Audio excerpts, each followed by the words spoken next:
네, 안녕하세요. 노인과 바다 가지고 왔습니다. 노인과 바다. 그 제목도 이름도 내용도 다 아는 흔한 소설이라 생각하시겠지만 사실 굉장히 그 책에 대해서 좀 알고 보면 그 깊이를 더할 수 있습니다. 노인과 바다는 미국 문학이고요. 하드보일드 문체라고 해서 단문 쓰기로 굉장히 유명합니다. 그래서 영문학을 하는 친구한테도 도움이 되는데 기본적으로 우리나라 소설에도 단문 쓰기 그리고 단문으로 작품을 이어가는 아주 훌륭한 작가들이 굉장히 많아요. 뭐 대표적인 예로 조세희 난소곤 같은 경우도 단문 쓰기로 거의 돼 있고 우리가 그 유명한 김훈 작가 전 되게 김훈 작가를 좋아하거든요. 그분도 단문 쓰기로 유명합니다. 단문 쓰기는 이제 주어와 동사 주어와 서술어만으로 작품을 쭉쭉쭉쭉 끌어가는 어마어마한 내공이 필요하고 그러다 보니까 문체가 간결하고 짧고 또 그것을 빨리빨리 빠른 호흡으로 읽을 수 있는 효과가 있습니다. 만약에 우리가 올리버 트위스트나 뭐 찰스 디킨스 그런 사람들이 만연체를 썼다고 한다면 단문 쓰기 문학의 최종은 아마 노인과 바다 해밍웨이의 글이라고 생각합니다. 특히 노인과 바다를 그렇게 썼습니다. 일단은 그 엔드로 계속 그 문장이 이어지거든요. 그러니까 병렬 구조가 빈번하고요. 단문이 계속 복습되기 때문에 오히려 해석하는데 좋습니다. 제가 초등학교 3학년들하고 이 책을 한 6개월 정도 걸려 읽은 적이 있어요. 하나 꼼꼼하게.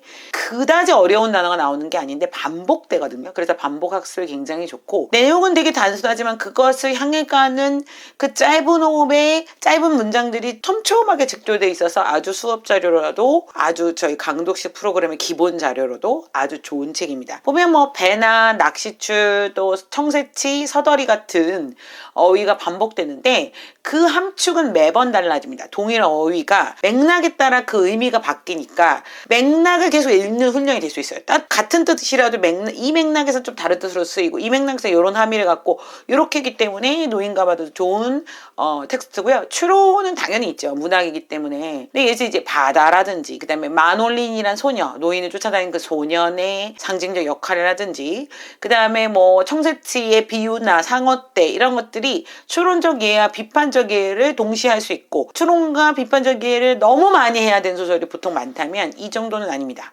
이거는 그 정도는 아니고 아주 간단하고 심플한 추론적 독해를 할 수 있는 책 중에 하나입니다. 그리고 중간중간에 비유를 해요. 예를 들어 사자에 대한 비유를 한다든지 야구선수 디마지오에 대한 거 이런 상징물들이 나오는데 이런 것들도 그냥 일상적으로 쉽게 얘기하는 수다 같지만 그것이 결국 이 노인이 자기가 패배하지 않는 거 끝날 때까지 끝난 것이 아니다. 그리고 이 경기라는 것이 이 링 위에 있는다는 것이 무엇이냐를 계속 암시하는 에피소드이자 상징과 알레고리들이 있기 때문에 그냥 하나의 주제를 향해서 비슷한 여러 가지 대화를 하고 있고 여러 가지 비유를 들고 있다.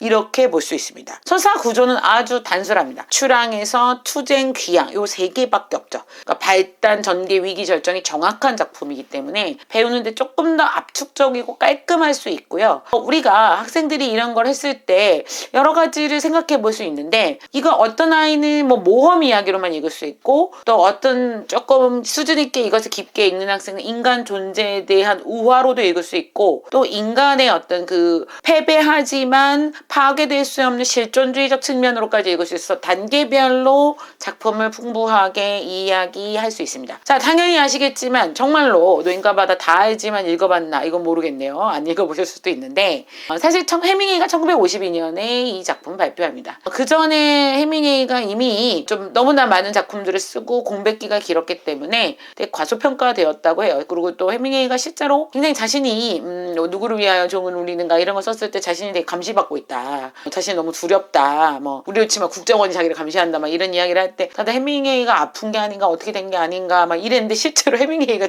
죽고 나서는 그가 진짜로 감시받았다. 그런 증거들이 나오기도 했습니다. 그렇기 때문에 굉장히 외롭고 고독한 생활을 보내는 이야기이기 때문에 이 노인은 해밍웨이로 토사해서 읽을 수도 있습니다. 하지만 이 노인은 우리 인생을 전체를 살아가는 인간이라고 볼 수 있고 이 작품에서는 사실 운이 다했어요. 운이 다한 노인이 84일간 고기를 잡지 못한 상태로 그 배를 타고 계속 나가면서 자기가 끝까지 대열을 낳기 위해 한방을 위해서 허풍도 떨고 고독해하고 불안에 떨다가 나중에 그 대열을 낳지만 그 청새치 자기가 결국에는 상어떼들의 공격에 의해서 자신이 그 대어의 어떤 과실은 못 먹고 그 대어를 땄다는 트로피, 상징, 그 서더리, 그 뼈만 이제 들고 다시 귀향하는 이야기고, 그 귀향 이후에 그 마놀리는 소년만이 단 한 사람만이 그 노인을 인정해주고 그를 훌륭한 인간이라 칭해준다는 점에서 운이 다한 어부가 자신이 이제 끝장났다는 평판을 듣지만 끝까지 도전을 멈추지 않는, 어떻게 보면은 노인의 온고집이네 뭐 이런 것들을 볼 수 있지만, 자연과 그 인간과의 그 마주한 고독 속에서 스스로를 밀고 나가면서 끝까지 나는 너희들이 규정하는 세상의 승리? 그런 것들이 아니라 홀로 싸우면서도 마놀린과 다마지오 어린 시절 사자의 꿈을 향했던 자신의 그 불굴의 의지를 계속 깨달으면서 정신적인 유대감을 갖고 바다 위에 나가는 인간이라는 거죠. 그리고 이제 이 작품의 문체적인 특징이, 아까 제가 짧게 썼다고 했는데, 짧게 쓴 소설들이 어렵고 주어와 서술어만으로 이게 직조돼 있지만 그렇게 쓰고 싶어서 쓴 게 아니고, 일종의 빙산 이론처럼 절제된 문장을 쭉쭉 쓰면서 그 표면에는 그 사물과 행위에 대해만 쓰지만 그 내면의 수면 아래 감정을 배치하는 식의 글쓰기이기 때문에 노인과 바다, 뭐 조서희의 난소공, 김훈의 책들, 그리고 아주 유능한 작가들이 쓰는 방법의 문장 훈련을 하고 있습니다. 저는 학생들 문장 짧게 쓰게 하거든요. 학생들 문장 짧게 쓰는 게 쉽지가 않아요.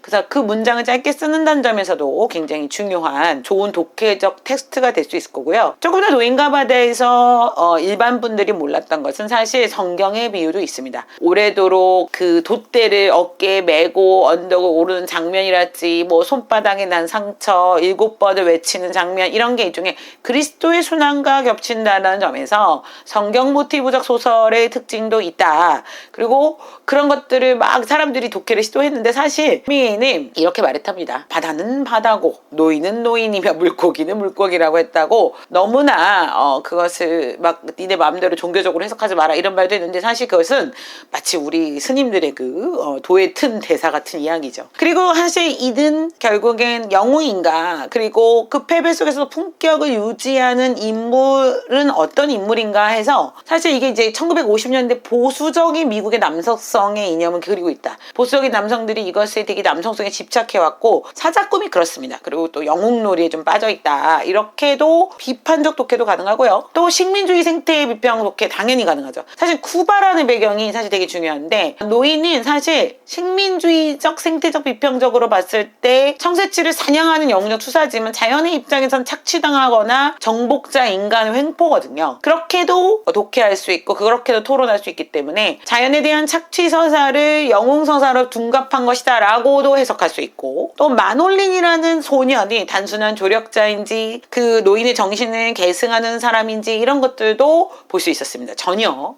우리가 그냥 노인과 바다 패배하지 않은 노인이 그 청새치 뼈들고 온다 그러면서 뭐 이런 얘기하는데, 그 안에 또 뭐 상어들이 만나서 노인이 사냥한 청새치, 노인의 노력으로 이룬 것을 다 뜯어먹고 하는데 기회주의자의 전형이다, 뭐 예전에 이런 해석도 했었는데, 그런 것들은 다면적인 해석이 가능합니다. 그래서 상어는 악이고 노인을 선으로 볼 것이냐, 이제 이렇게 과거에 좀 해석을 많이 했는데, 저희는 조금 다르게 해석하는 것은, 문학작품의 입체성이라는 건 일단 표면적인 의미는 그렇고 선과 악의 구분은 나중에요. 선과 악의 구분을 좀 입체적으로 봐야 되는데, 사실 제가 많이 노인과 바다에서 썼던 방법은 서더리만 남은 그 뼈라는 것이 무엇이냐라는 의미에 대해서 아주 이야기합니다. 그 잔해냐 부산물이냐. 근데 이것을 청새치의 뼈로 보통 해석을 하고 있고 다 그런 줄 알아요. 제가 이게 조금 입장이 다른데, 결국엔 노인은 끝내 잡아 올렸고 그 뼈의 길이를 재며 경탄하고 그가 얼마나 분투했음을 그 자국만으로 우리는 기억을 합니다. 그래서 파괴할 수 있어 패배하지 않는다는 그 노인의 말은 맞아 들어가지만, 노인도 청새치인 줄 알 수 있는데, 뒤에 그 작품의 맨 뒤를 보시면, 아마 그 책을 사서 뒤를 보시면 알 거예요. 그 관광객들이 하는 대화가 있어요. 거기서 보시면 티브론 상어의 일종이다. 그래서 아주 엄청난 단서인데, 저는 좀 그것이 청새치가 아니라 어쩌면 상어였을지도 모른다는 생각을 합니다. 특히 상어라는 게 이제 노인이 가장 증오하고 노인이 극하고 싶었던 게 상어였는데, 사실 자기가 청새치인 줄 알고 잡고 승리했다고 정신 승리하면서 그 귀향을 했지만 사실 자기가 잡은 것이 상어였을지도 모른다는 것. 자기가 가장 혐오하고 자기가 가장 극복하려고 했던 대상을 자신의 기념비적 트로피로 내세운다 이러면 독해가 완전히 달라지죠. 재밌는 독해입니다. 근데 그런 단서가 있기 때문에 제가 그냥 막 하는 단서가 아니고 그것은 상어의 뼈일 수도 있다라는 해석도 가능합니다. 그래서 결국 청새치를 잡은 주체는 노인이었으나 결국 만든 것은 상어떼고 이 독해의 결말은 인간 노동의 무용함이라든지 또 자본주의 사회에서 생산이 약탈적 힘에 의해 무화되는 이야기까지도 나아갈 수 있다는 점에서 굉장한 작품이죠. 물론 작가가 이 작품을 쓰고 그 이후에 좀 비극적인 생을 살긴 했지만 노인과 바다는 실패를 매일 해야 되고 실패에 대한 두려움이 많은 청소년들에게 용기를 주는 작품이기도 하지만 또 그 과정에서 겪는 내적 갈등이 너무나 공감되고 또 노인이 너무너무 웃긴 게 그 육지에서 나와가지고 계속 바다에서 육지 얘기만 한다는 거예요. 그 속세를 떠나서 자기가 전투장으로 가면서도 뒤돌아온 자기의 어떤 과거와 추억과 그 얘기만 한다는 거죠. 이것이 너무나 자연스러운 독해고 인간의 어떤 감정적 모습이나 또 그런 정서적 허기 같은 것들을 느낀다는 점에서도 굉장히 노인과 바다는 지금 읽어도 손색이 없는 텍스트입니다. 그리고 조금 더 아이들한테 어차피 인생 길고 끝까지 알아, 꾸준히 알아 이제 이런 메시지를 담길 수 있다는 점에서도 노인과 바다는 여러 의미의 텍스트로서 읽을 수 있고 어머님들이나 아버님들이 모르셨던 이제 이 노인과 바다 문체 하나하나의 직조가 사실은 굉장히 아이들이 그걸 소리내서 읽으면서 끊어 읽으면서 해석하면서 상징과 의미 분석하고 비평적 독해로 나아가는 과정에서 굉장히 학습이 많이 되는 책 중에 하나다. 초등학교 4학년도 읽을 수 있다. 좀 오래 걸릴 뿐이지만 하나하나 문장을 읽을 뿐이다.